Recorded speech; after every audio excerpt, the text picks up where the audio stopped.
TIR का बहुत ही शानदार क्वेश्चन है, फिगर था क्वेश्चन में। इस क्वेश्चन में मैं आपको पहली बार ऐसा कहूंगा कि आप इसको प्रॉपर मेथड से मत करना, काफी टाइम कंज्यूमिंग है। इसका एक शॉर्टकट होता है।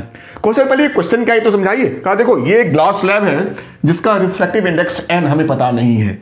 अब इसमें एक लाइट रे ऐसे इंसिडेंट आती है 45 डिग्री पे, फिर यहां पे रिफ्रैक्ट होकर के यहां आती है और यहां से ये थीटा एंगल पर जब आती है तो यहां से ये TIR करके इधर इस साइड आ जाती है।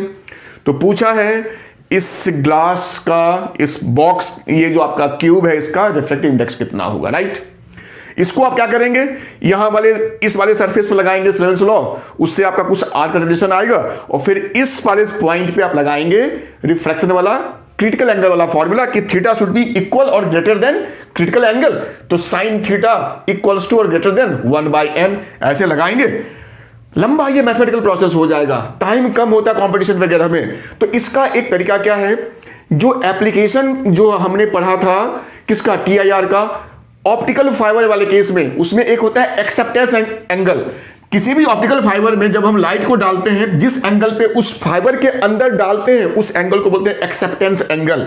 और वो एंगल का होता है formula sine I equals to √N1 square minus N2 square upon N0।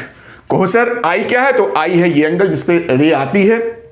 N1 क्या है, N1 है इस बॉक्स का जो इंडेक्स है, इस क्यूब का, इस ग्लास का N1 है। N2 क्या है, तो N2 कहा जो ऑप्टिकल फाइबर में जो बाहर में उसका क्लैडिंग जो उसका कवर होता है वो होता है N2। तो देखो भाई यहां तो चारों तरफ एयर ही है, तो N2 यहां जो मेरा है वो मेरा यहां 1 है।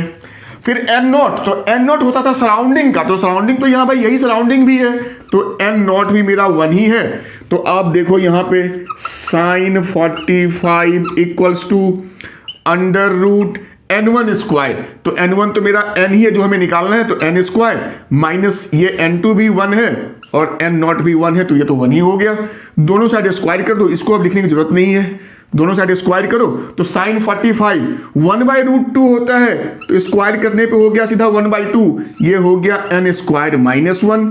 तो N स्क्वायर मेरा हो गया 1/2 प्लस 1, तो 3/2।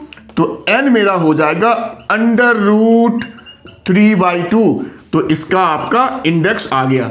ये पहला क्वेश्चन है, मैं आपको बार बार कह रहा हूं, कभी कभी हमें शॉर्टकट फॉर्मूला भी यूज करना चाहिए, काफी यूजफुल होता है ये।